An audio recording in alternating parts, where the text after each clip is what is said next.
Welcome to Decision Point. Today, our topic of conversation is Israel, and I'm excited to welcome our guest today. Chaim Guten, who is Ambassador of Tourism for Israel, Joe Diaz, who is the Regional Director of Tourism, and David Denauer, an Israeli Sabra. And you can join us in on the conversation via our website, Facebook, or Twitter. Personally, I've been to Israel, and I think everyone should have that same experience. You need to experience it because, for me, the Bible came alive as never before. And my understanding of ancient civilizations deepened vastly. Also, I gained insight into today's headlines in a way that I could have never understood without actually having been to Israel. But with all that's going on in Israel, people are naturally hesitant, reluctant to visit Israel. However, today our guests are here to make the case that we should still go to Israel and experience it for ourselves. Chaim, let's talk about the elephant in the room for a moment.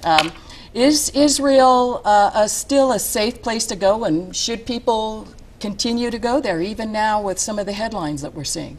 Only, absolutely. Absolutely, Absolutely, huh? absolutely. Okay.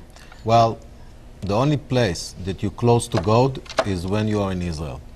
So you fulfill the prophet of the Bible. Come and stay with Israel. Come and walk in the footsteps of Jesus in the Holy Land. Know the Bible better. Learn the Bible. Learn all the stories, all the significant stories that every stone in the Holy Land talks about it. Right. You turn over a stone, you find a story. Every corner in Israel.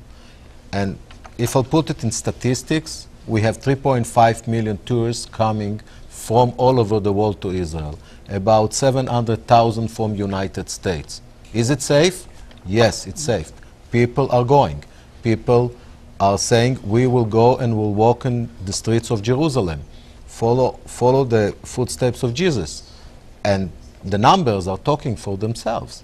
So, despite the perception out there, and even the perception that is continued by the media, Israel actually is a very safe place to travel. Yeah, where in the hell you can find in the world a place that kids are playing outside their homes? Only in Israel. Kids, when I'm saying kids, I'm talking about 3 and 4, the age 3 and 4 and 5, and they feel free. You cannot see it all over the world. What you will see the parents are working with them, staying nearby. In Israel, the parents are at home and they are playing in the garden. So what you're saying then is that, in fact, Israel is safer than my neighborhood because I don't let my kids go out and wander around. Well, I didn't open today the news in El Paso, but if I'll open the news in El Paso, I probably will find out that so much crime goes here in downtown on someone else in El Paso and in your area, in your background, in the back, and Juarez. I don't have to say what's going on there. So if it's safe, yeah, it's safe. It's much more safer. A lot of things that happen around and surround Israel are in the news today. You cannot find Israel anymore in the news. What you see, if something happened, you see here and there a news story about it, but it's isolated. You cannot find so many stories as we saw in the past. Today, even CNN is not reporting bad things about Israel. I just hosted Martha Stewart in Israel. Oh, well. Would Martha go to Israel if it wasn't safe? She's an icon. Right. She represents something. She's been just in Israel for a week. And see her blog. 1.8 million people following her blog and reading what she writes. So and what I refer the people, if Martha Stewart is going, you should go and spend your time in Israel at least for a week. Okay, good. I would suggest at least 2 weeks, okay. but at least a week. Yeah, Holly, how did you feel? You just said that you were there. Well, before I went to Israel, I went on a tour like many people, and I had lots of friends and family members who were saying, don't go, it's not safe. And of course I went anyway, and the moment that I landed in the airport at Tel Aviv, I had this sense of peace fill me, and I said, this is an incredibly safe place. And when I left Israel, I truly believed that Israel was far safer than the United States. Only what I would say, Yeah. it's a matter of perceptions. Right. That's The that's moment true. when you land in Israel, your life changed. Right. And what we use the slogan, "You'll never be the same," it's really what's happened to people. Right. For the first time, they realize that the stories that they hear on the news, and what my suggestion to them is to flip, because there's too much are listening to the news. They have Yeah. to go there and see that the life continues. It's the only democracy in the area. It's the only state that is a big friend of United States. We welcome Americans, we love the Americans, and we think that we show that our warm welcome when people are coming to Israel.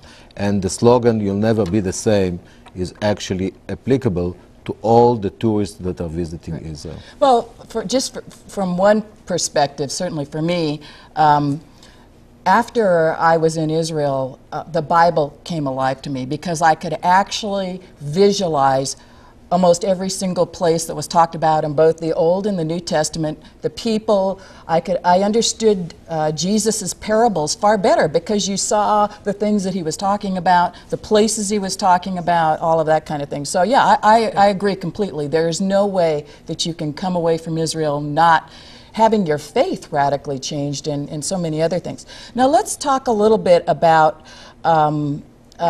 your story, Chaim, in terms of your family immigrated to Israel, and Israel is unique because it is a country that is mostly comprised of very recent immigrants in the last 60 years, right? Yeah.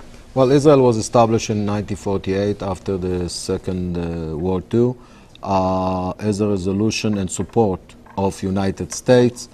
And since then, I personally immigrated when I was a baby from Russia. I was born in Russia. Okay. I grew up all my life in Jerusalem. My parents lived in Haifa in the beginning when they arrived, then they moved to Jerusalem. My mother worked as a nurse. My father was a technician in one of the biggest, at that time, enterprise, Solel Boneh. And I grew there with my brother, and as a regular child, the first generation after the Holocaust. There are a lot of stories that I heard, but what my parents told me and taught me was you have to look for the better future. So we're giving you now the basic that we didn't have it as a result of the Second World War II, but you can give your children, and that's what we are following.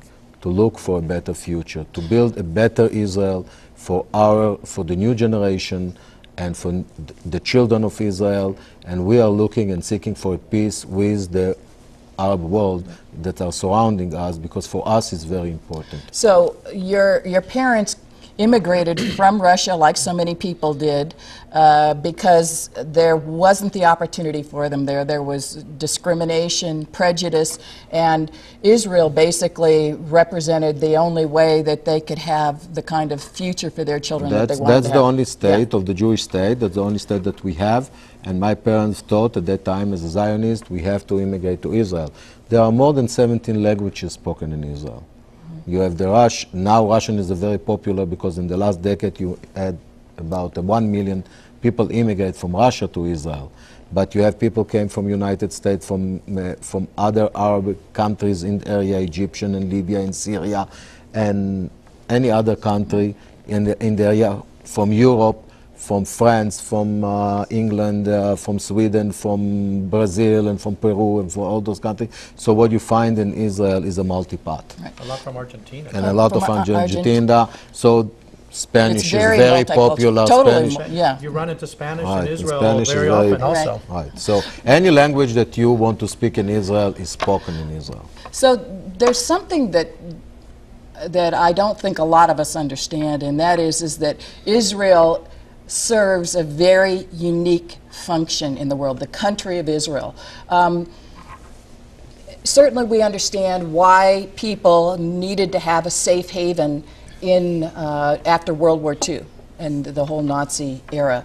But is it still necessary to have a unique Jewish state, as Israel is, in the world? Does it still serve that kind of a function, or is it just kind of like any other country, sort of a melting pot? Is that Jewish identity still a very important aspect of Israel? I would say yes.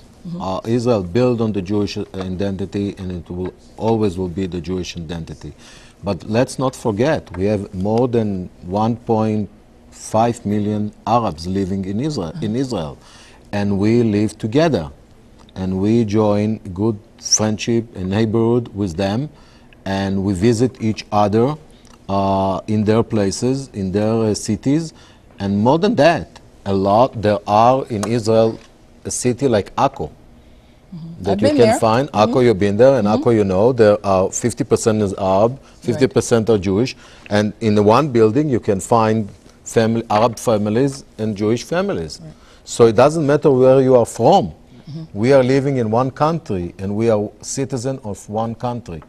The story is that the refugees that are coming now from Africa to Israel, and we deal with them humanitarily, we take care of them, not because we are a place that, you know, that we can offer a lot to people. It's a small country, it's the size of New Jersey, but we believe that we suffer as people, as human people, so we need to help to other human people that were running from reasons nothing to do with Israel, from reason in their country, political issues, economy issues, and they are looking for a place to improve their life. So they are coming to Israel because they know and familiar with the area. It also creates in Israel a lot of problems, but we are dealing with that. Right. And as America deporting people from here that are illegal, we are doing the same. But we're doing it in a nice way, treat them in a nice way. And what you see now in Israel, a lot of immigrants like that came to Israel that are children, and they are growing in Israel. And what you hear from them, I would like to go to serve in the Israeli army. And in 10 years or 15 years from now, they will become citizens of Israel and soldiers in the Israeli army. So these are refugee children. Now, you call yourself a Sabra. Can you tell me a little bit about what that means? First of all, the meaning. I know I'm not saying it right. I don't have that. No, you're saying it very right. Sabra is the fruit of the cactus. Oh, okay.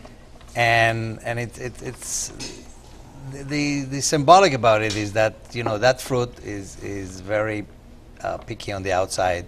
It's very sweet on the inside. Okay. So this is how we like to think of ourselves. Okay. It's a very old name that started when Israel was started to be resettled, right. And the cactuses were all over the country. Now it's hard to find them, but that's how it started. What it means to be a Sabra and an Israeli, and I think it's different than in any other country. Okay. Because as someone who was born there and has lived most of his life there and goes there very, very often, I of course have my own family and kids and grandkids there, the feeling of belonging to something that is yours beyond yourself as a country is very profound. It's very strong. The military service that is compulsory, right? It's compulsory, everybody goes. Yes. is a huge part of it. Makes you understand that the Israeli soldiers are really defending their countries. They are not being deployed thousands of miles away to protect things which are right, and I'm for. But Israel has to protect itself. It's a very small country, as Chaim said, the size of Jersey, and surrounded by enemies. Sometimes they are friends, sometimes they are not friendly. And that's why Israel has to be very strong, and it's strong because of its people and the responsibility that we have. And then as you grow older, you feel that being a Sabra is to give, is to help the weak. Yes, it's a very successful country, even economically. The S&P that about a month ago degraded the credit rating of the United States upgraded the one of Israel 2-3 days ago to A+. Oh, wow. So the country is now a leading economic power, but we still have more than 1 million poor people. And I'm proud to say that I belong to those Israelis who feel that whatever the government cannot give to the poor, we fulfill as much as we can. So there's a humanitarian spirit there among the huge, people. huge. There is a very unique story of the Ethiopian Jewry that immigrated to Israel, came from Africa. Recently? There is a cult in the last. In It the last started 15, it started 17 in years ago. exactly. Oh, okay. There is a huge cultural shock of the societies, and there is a huge economic shock. So they are being helped, but by a lot of Israelis outside of what the government is helping And them. what you find So out this is is see how they integrated into the society, the Israeli society, that now my son served with Ethiopian child back to back, and they serve the country of Israel on the borders. So they're not And second-class They are not citizens. second. No, no, They feel like a regular citizen that was born in Israel, and that's what I said. We have to build a future for our children. Doesn't matter the color, doesn't matter where you came from, or if you were born in Israel, you're born out of Israel. When you are in Israel, that's your home, and we have to give you this feeling all the way, because what you invest in the children, that's what you get later on from them. Right. Let's take a look at this clip that talks about how Israel is unique.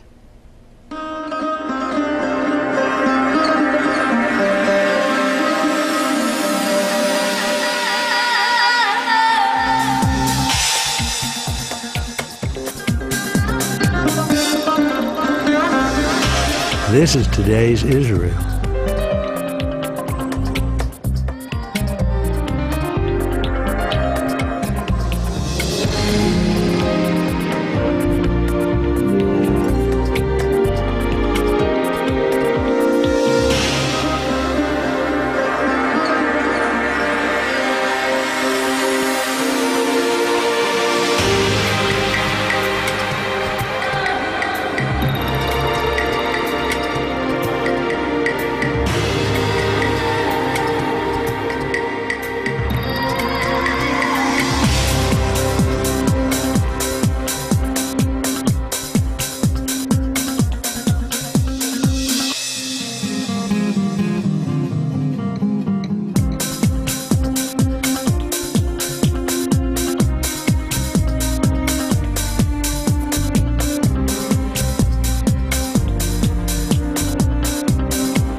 This is today's Israel, where you can touch history and feel the future.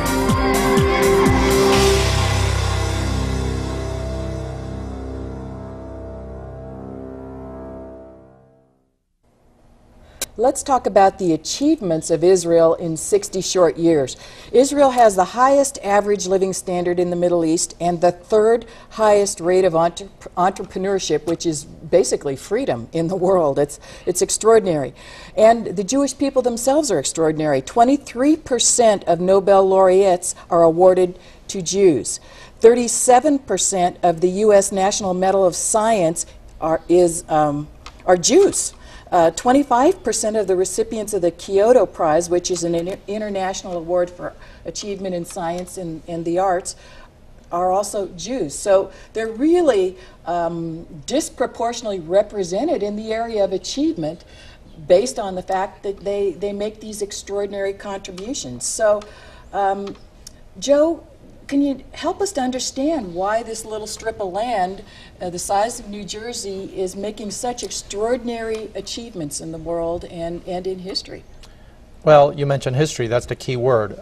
When you first visit Israel, you realize that history and the thousands of years of history that are there versus the United States, which is such a young country of 200 years plus. And when you go to Israel, you're overwhelmed by all the charts that you see. And like we were talking, yes, you go for, a lot of people go for religious purposes, but so many people want to learn the history of Israel. And it's so important to read what those thousands of years were about. My brain was mush when I went the first time. And it's a land of contrast. It's a land that, you know, yes, it has 4 seas, it has mountains, it has deserts, it has fertile lands and oasis. It also has the lowest point on earth, which is the Dead Sea. And the Dead Sea, by the way, is nominated now to one of the new natural 7 wonders of the world. And we encourage people to actually go to our website and vote, to goisrael.com. The voting deadline is November 11th. So they need to actually go and vote on whether that should be correct. We're in the actual list. finalists right now. Okay. We're in the 28 finalists, so we really need you to go vote because Okay. it's very important. It'll be a significant impact in tourism for Israel for the future. Okay, so we need to do that.